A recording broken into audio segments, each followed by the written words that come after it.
Hey guys, what's up? Welcome back to Screen Filler. Eternals. In the wake of the massive Infinity Saga and its conclusion in Avengers Endgame, the Marvel Cinematic Universe as we know it is about to undergo some major changes. Yeah, familiar characters will remain, but they won't be alone for long. New heroes are on the horizon, including the first all-new superhero team in the MCU since the Guardians of the Galaxy debuted in 2014. Get ready for the Eternals. Based on the Marvel Comics team of the same name, created by the great Jack Kirby, Eternals will follow a near-immortal race of beings who have secretly lived on Earth for thousands of years. Following some kind of unexpected tragedy in the wake of Endgame, they will be forced out of hiding and back into the ages-long battle against the ancient enemy known as the Deviants. His call sign's Taskmaster. We're a family. We fight with you. I should have come back for you.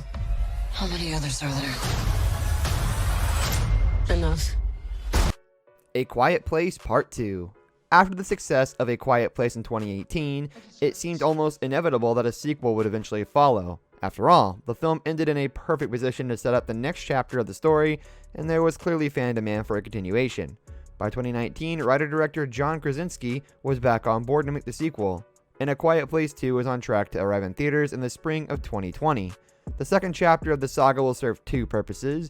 Based on the trailers of the film, on one hand, it will follow the surviving members of the Abbott family as they attempt to venture out beyond their farm, newborn baby in tow. After the first movie ended with the discovery of how to fight the sound-hunting creatures, on the other hand, the story will flash back to show us at least a little more of what happened the day the world started to fall apart, which will allow us to see more of Krasinski's character, Lee, becoming a survivor and a leader of his family in the early days of the crisis.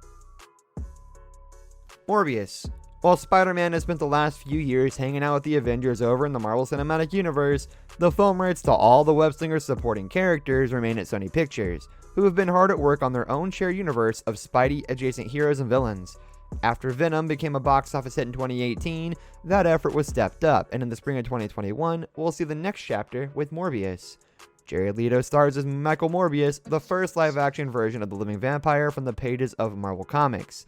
As he searches for a cure for a rare blood disease that could kill him, Morbius accidentally alters his own biological makeup and gives himself a kind of vampirism, which also grants him superhuman abilities. The first trailer for the film leaned heavily into the darker aspects of the Morbius story, but also teased that Michael Keaton will make some kind of appearance as Adrian Toomes, his character from Spider-Man: Homecoming. Spiral from the Book of Saw. The Saw franchise has proven to be one of the most enduring horror series of the 21st century, in part because its creators just keep coming up with new and inventive ways to kill people. Still, even the standards of the era need a refresher from time to time, and that's apparently what we're going to get from Spiral.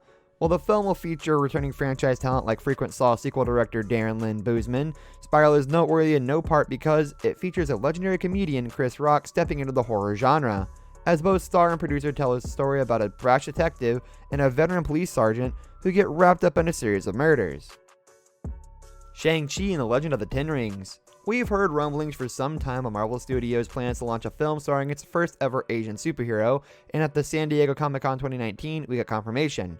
On May 7, 2021, we'll see Shang-Chi and the Legend of the Ten Rings, a superhero epic with a kung fu edge. Chinese-Canadian actor Simu Liu has landed a title role of Marvel's Master of Kung Fu in the film, which will also star Awkwafina, in a still undisclosed role. Perhaps the biggest surprise regarding this announcement came when it was time to reveal the villain. Back in Iron Man 3, Marvel Studios seemed to introduce classic comic villain the Mandarin, only to then reveal the Mandarin of that film was an actor playing a role as part of a distraction for the real villain of the piece. As has long been hinted in the MCU, the real Mandarin is out there, waiting for his day, and apparently his time has come. The Mandarin will make his genuine MCU debut in this film and will be played by legendary Chinese actor Tony Leung.